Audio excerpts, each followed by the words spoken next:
I record all these sessions and then we'll post them onto the YouTube channel. I'll make sure I post the YouTube channel link. Make sure everybody can track that down. If for those who are missing the session, it'd be good to review. And if you haven't used the speed up the session or speed up the pace of the recording, sometimes that helps you get through content a little bit faster if you're pressed for time. So per our usual routine, I've created a guide that can be referred to in the future, just some basics of residential flooring. And then we'll turn it over to Ryan shortly to discuss scoping tips and tricks and best practices. And I'll take those notes at the bottom of this page so we have access to them in the future.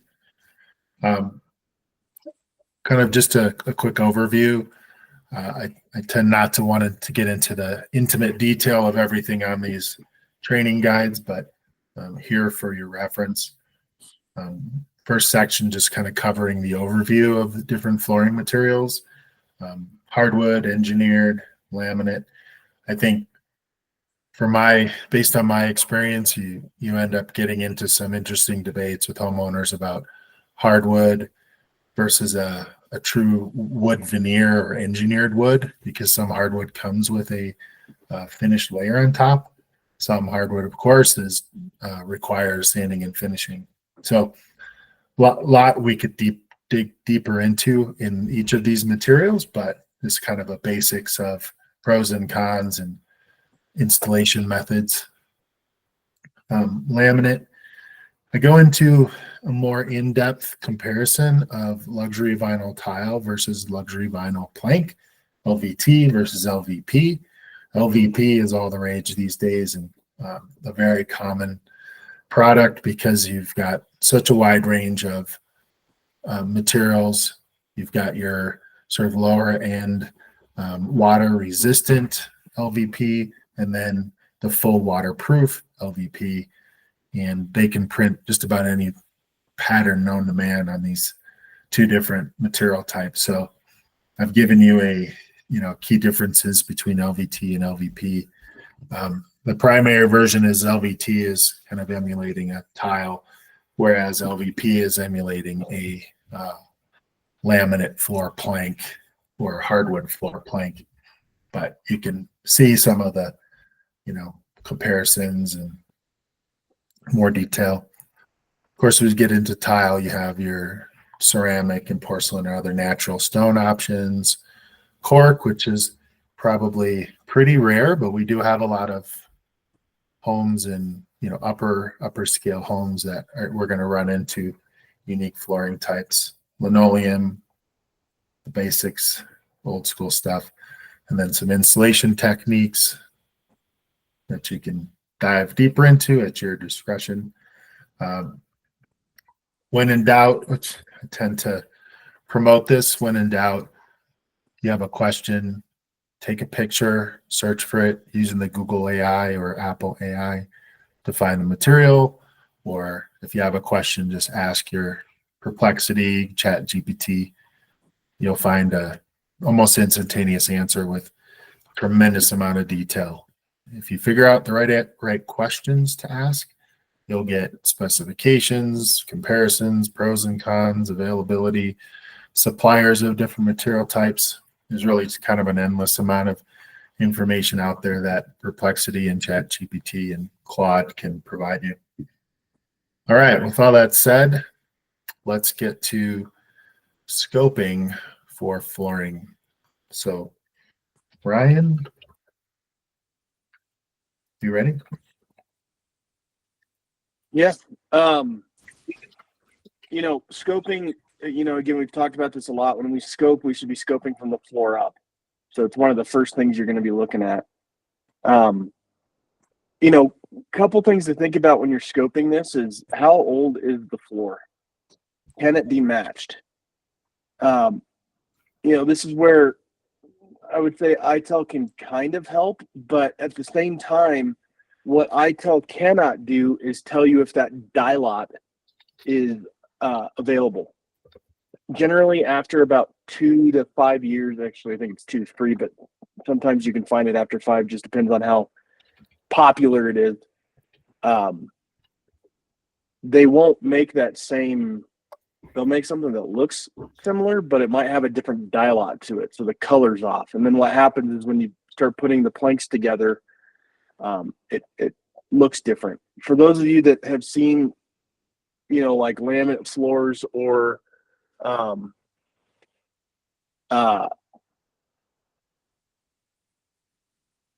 plank floors installed, when they do it, they actually open like 5 different boxes at one time to intermix them so that the differences in dialogs can change throughout the floor.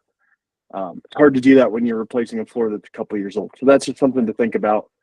Is there a glued down application to it? Is it diagonal installed? You don't see plank installed diagonally very often, but it does happen. One of the things that I'll say that the mitigation team misses all the time is when they're removing like a laminate or a vinyl plank floor, they don't remove the baseboard. You guys have to remove the baseboard to be able to install that floor properly. So, make sure that's on your scope. If there's baseboard there, you're going to have to remove that baseboard so that they can go all the way to the end, and then they'll put the baseboard on top of it. If they don't, if the baseboard's in place, then a lot of times the flooring installer will put a shoe or a piece of cord around on the baseboard so that it hides the edge of that vinyl plank or laminate floor. And Ryan, Yeah, with that baseboard, oftentimes the older the baseboard is, it can break and it's difficult to remove. So you have to factor in, should you try to add to your quota removal and full replacement and risk that not being approved, or just leave it in place and do the quarter round. So I just kind of wanted to dig into that dimension just a little bit more. What is pre-loss condition?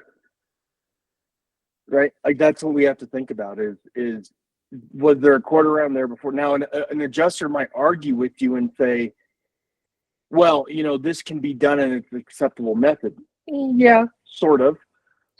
But it's better to install it than it's under the baseboard. I have quarter round, and I can tell you that I have issues with my floor because there's more movement that happens with it, right? Because there's a lot more distance that it can cover. So while yes, quarter round is an acceptable method, is that what they had before? If they didn't, we're now not putting it back to pre-loss condition. So my question to the adjuster would be, are we supposed to put this back to pre-loss condition? Okay, well, they didn't have a quarter round there before. I need to discuss this with the homeowner, tell them the pros and cons of doing it this way. The biggest pro to the adjuster is it's going to save them money. Because here's the other piece too, is when you pull that baseboard off the wall, we're probably going to have to paint that wall too, because you got to score that caulking off of there. You may have to clean that up. Then when you put your new piece on there, it's going to kind of spread up onto the wall. That wasn't there before, so now you got touch-up paint.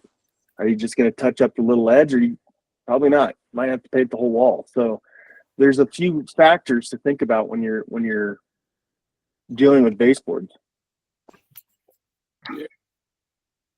Are we just talking vinyl plank and laminate, or just flooring in general? Yeah, I just said the topic is residential flooring, so we can go in all sorts of directions. Yeah. The only other thing to think about, only other thing is, for different floorings, most of like your laminates, your woods and stuff like that are going to have either a felt or a foam underlayment. That's included in the line item in Xactimate. But if you have a wood underlayment, you need to call it out, because that is something different that we need to put into the Xactimate detail if it's needed. Leveling is another way to look at things. When you're putting down, especially tile floors, you might have to level the floor. Wood floors, you have site finished, you have engineered. What size planks are you dealing with? Is it a variety of planks?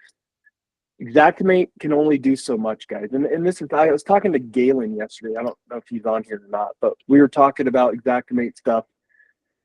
And I think this is important for you guys, especially when you're talking to adjusters. Xactimate has to assume what we're doing. So, for instance, I was talking to Galen about the Comfort Inn and Suite. I know that some of you guys don't know about this job, but we were talking about the flooring in that location. And we put in our estimate a high-grade floor. Xactimate takes a price and says, okay, this high-grade floor includes, you know, whatever ounce to whatever ounce, and the average price that we see is $5.85 a square foot for that material. That doesn't mean that that's the material that needs to be ordered. It's an assumption of what it is. So same thing when you're talking to your adjusters and things like that, like we've got to pick the best line item that's going to accompany that material. There might be something that's between an average grade and a high grade, and we're going to high grade because it's going to give us the funding for that flooring. So there are some things to think about when it comes to Xactimate and how it develops pricing. Right.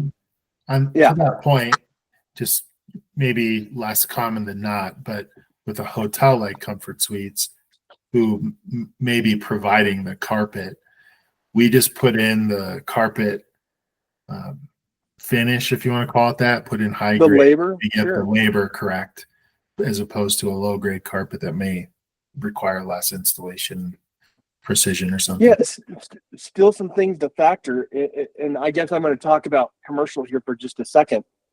You know, think about how that carpet person, where are they going to cut it? Where are they going to make their cuts for the carpet? Are they doing it inside? Do they have to do it outside? Is there a garage? How far is it? How long do they have to lug this material to actually install it into the home or into this property? Right? All of that stuff costs money. Xactimate has to assume that stuff. Here's another good example: drywall for the Comfort Inn and Suite. How are they getting it to the basement? Does it go through an elevator? Can you put one sheet in there, 2 sheets, 3 sheets? If there's 300 sheets going to that basement, how did it get there? Adjusters don't think about this stuff, but you guys have to. Mm-hmm.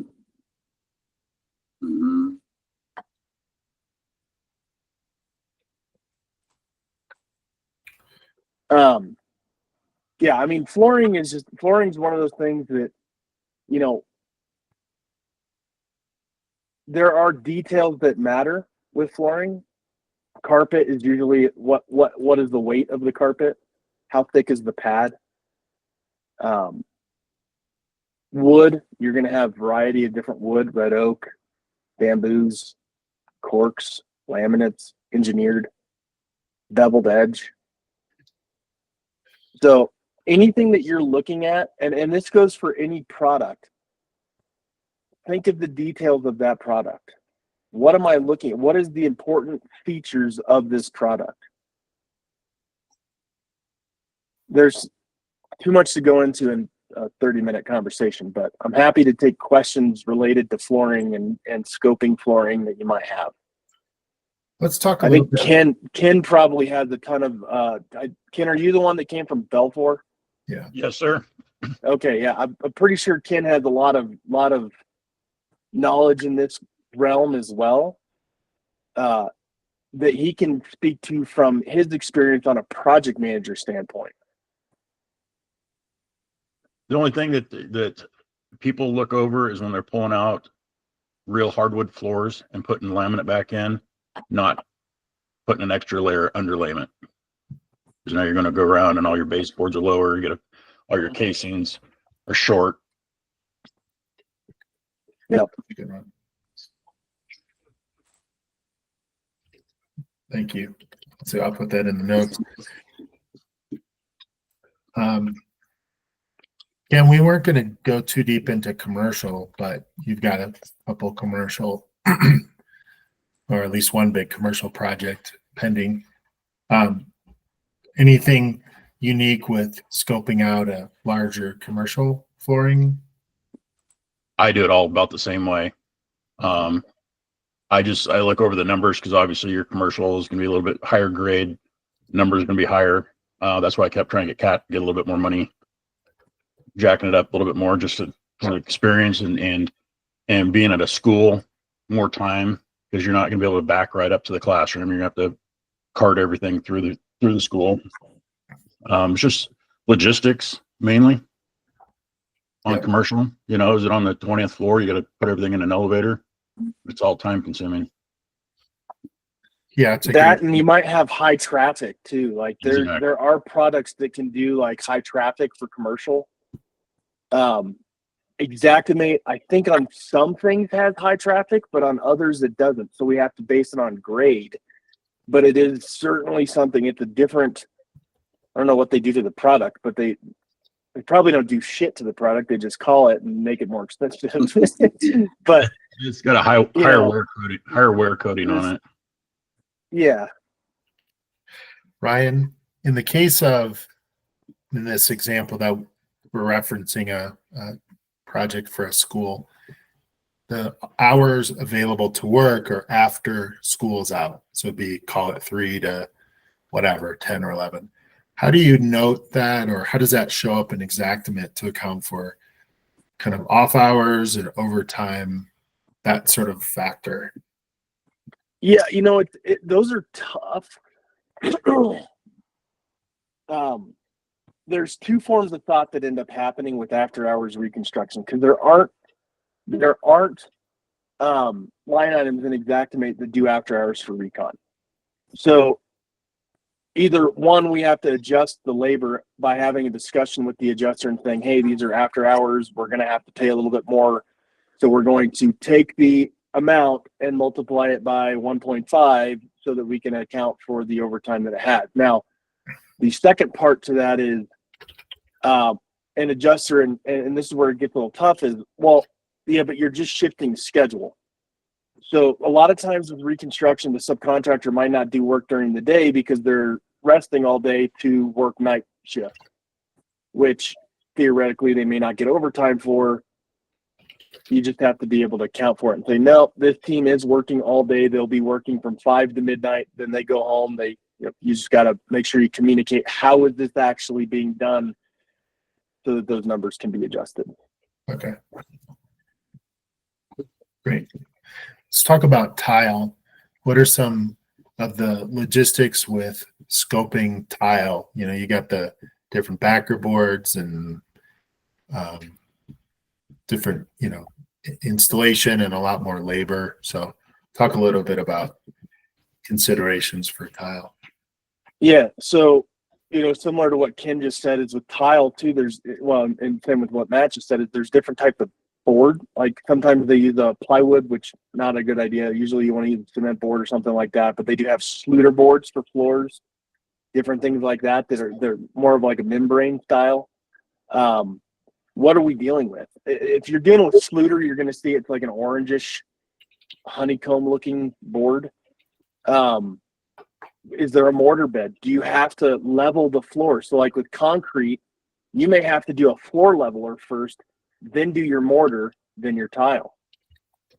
Does it have like an inlay to it, like a mosaic?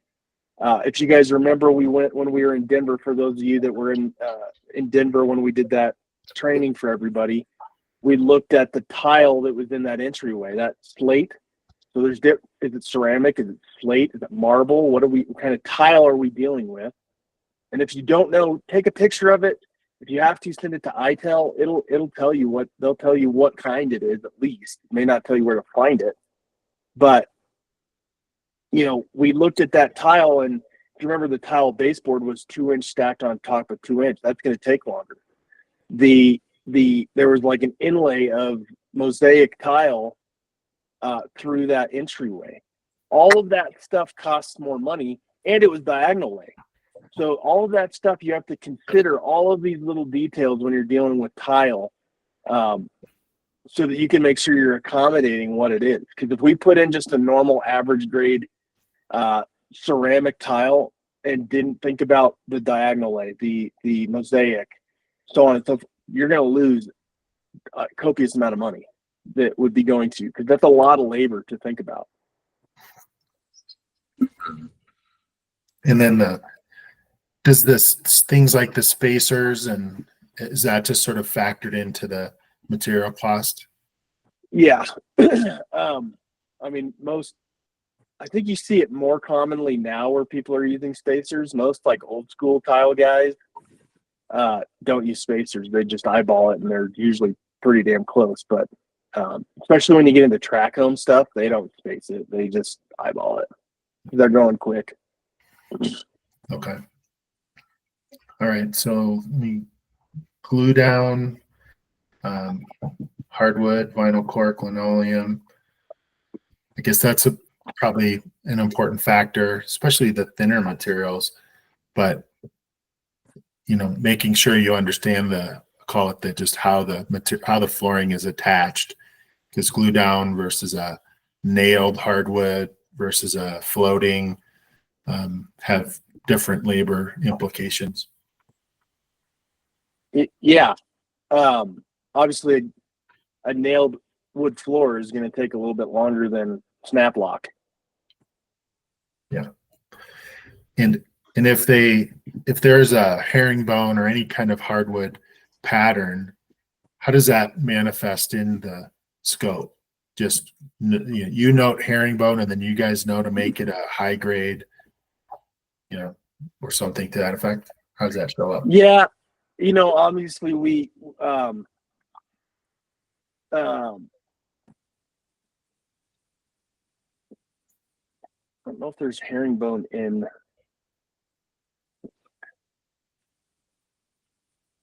Yeah, they don't have a herringbone pattern in Exactmate. I would at least put like diagonal lay for herringbone or something like that. But obviously we do look at that stuff. We try and consider the pattern and what we're doing. Certainly putting it as high grade is going to help that install. Because it's a little bit more complex than just doing diagonal lay.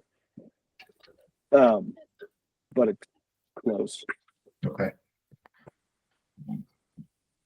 All right, let's see. One of the use cases that's come up recently is a hardwood floor that was partially demoed and would be kind of feathered in as the replacement to sort of fit in. Is there a special notation or way to account for how that? Yeah.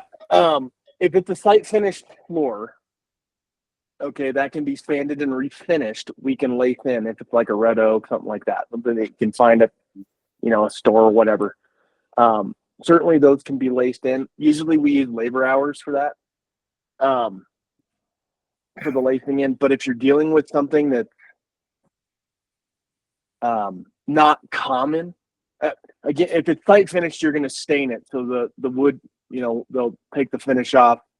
They'll be able to match the stain. But if you're dealing with like an engineered, non-site finished, pre-finished engineered wood floor, you really have to think about how old that floor is.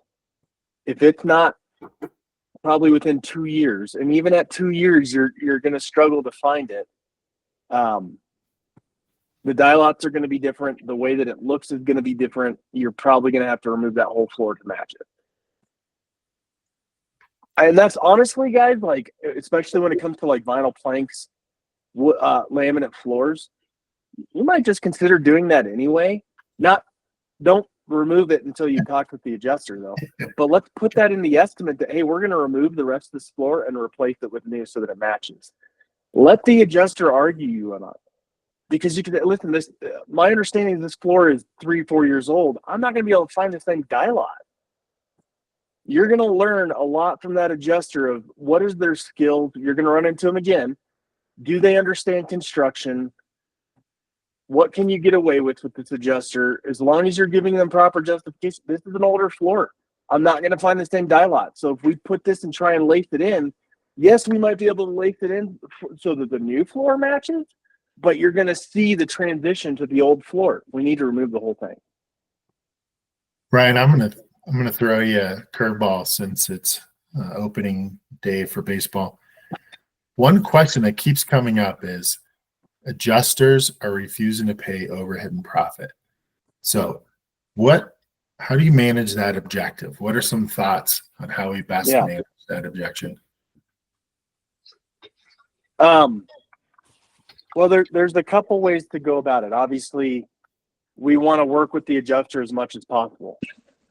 What's the primary reason you're hearing that it's the overhead profit's not acceptable? There may be other people on here who have more examples. The one I heard is, well, you're not doing the work. You have subcontractors, so you don't need O&P.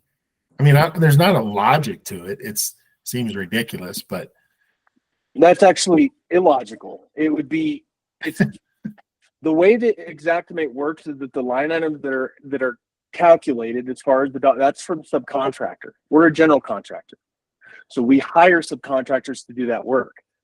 Yeah. We're contracted to do it. We sub it. We make sure that the quality is there. So overhead and profit is valid to have as a subcontractor. Now, what you might also hear is, well, it's not complex enough.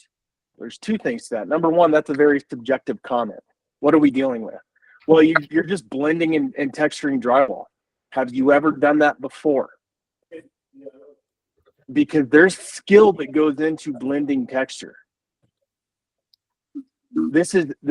Is the house plumb? Do you know, Mr. Adjuster, if this house is completely plumb, meaning it's completely square? Because we don't. There's no way you do. So now I have a lot of shimming and things that I have to do to match the existing drywall. Then I have to tape, I have to feather, I have to make sure that the texture blend. Otherwise, we're going to see the line. Right? All this baseboard, great. It's not plumb. So I have to do more than a 45-degree cut. I can't just let somebody go to a saw and do that. They have to be trained. There's complexities to it. It's a bullnose corner. Now you're talking about 22.5-degree cuts to make sure that bullnose is done properly. I sent an email out related to overhead or supervision. I think, Matt, you might have it. That's a good one to send out too. But guys, there's overhead covers our admin and our lights and our buildings and things like that. It doesn't cover you guys' costs, just so you know, for project management. There's quality that goes into it. But, overall, at the end of the day, the only way they can deny you having overhead and profit is if it's something that's in the policy language. That's a good point. So, Mr. Adjuster, hey, no problem. If you guys aren't able to cover overhead and profit, you're going to need to talk to the customer because we're a general contractor. I can't do this for free. I'm not a pass-through company. I have to have overhead and profit. Every company has overhead and profit. The insurance company alike has overhead and profit. Yep. Good. We're right at time. I think that's a topic. We'll maybe go into the supervisor hours next week, and I can get that email that you sent and pass it along to the team. But as always, thanks for your time, Ryan, and thanks everybody who showed up today. Good discussion, got lots of notes, so adding to our knowledge base here. So thanks, Ryan. Thanks everyone. Thank you. Thanks. Yeah. Bye. Thanks, Ryan. Everybody. Bye. Thanks, guys.